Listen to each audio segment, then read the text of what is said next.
skill or the talent or the ability that you know is what you cling to because you've nothing else. You've no other navigation points. Absolutely, You know, like I didn't have anyone, and like parents didn't talk to you. Like we talked to our kids, you know, how's things? How's everything go?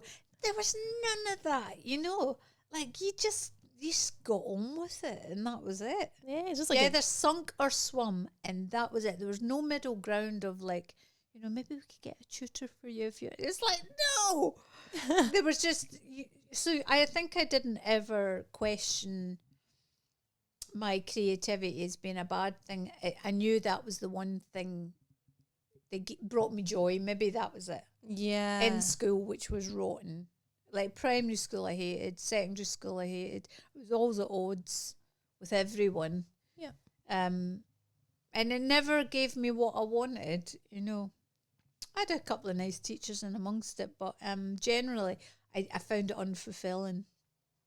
So just putting your head down and getting better at the thing that you love seems like a better way to navigate stormy waters. I don't know if that's right or not, but I mean, that makes a lot more sense. And I mean, it kind of plays into sort of how to use it to your advantage these days, you know, like if you think about, you know, like if you're trying to sell a bottle or something, a new drink or something like that, it's going to be the unique selling point, or like it's whatever is weird. So taking that into when you're an adult, and if you are your own brand, it's got to be that thing that sets you apart and that thing that makes you stand out. Yeah. And obviously, like, you know, like that's worked for you so far. Like you've had like an illustrious creative career so far. Yeah. Well, look, I think you get to a middle point in your life, and I think then all the weirdness of your life makes a lot more sense. Like I think you get to about 50 and then you go, yes, I'm all right with that now. It's okay. And like you stop making excuses for the weirdness, and then you own it more. Yeah. And so I'm far more comfortable as a woman over 50 than I was even in my 40s, my 30s, my 20s, you know, my teens. I now feel, I wish I'd had the I don't have self-awareness. I still do not have that.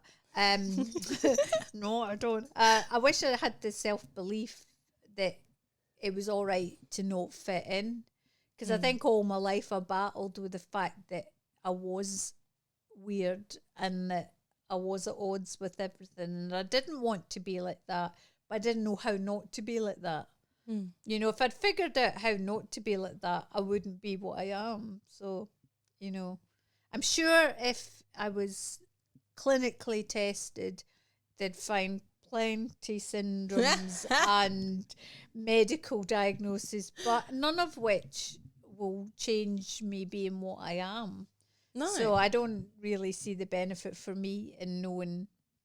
Somebody said to me, oh, you know, you're probably ADHD, probably Asperger's. And I'm like, I'm probably a lot of things, but, you know, like I don't, knowing it and having it on a bit of paper is not going to change my day to day. You know, you still deal with the same stuff. That's exactly right. But I do feel happier in my oddity now, and now I don't feel as odd, weirdly. I think comedy's been great for that, because that's a strange collection of people, and the strangest. It kind of makes you feel it's okay to be strange and it's okay to be weird, because it's a community weirdness and all sorts of weird are accepted. Yeah. Yeah. So it's like a band of thieves, isn't it? We're all like a Dickens tribe of urchins. Yeah, we are. Yeah.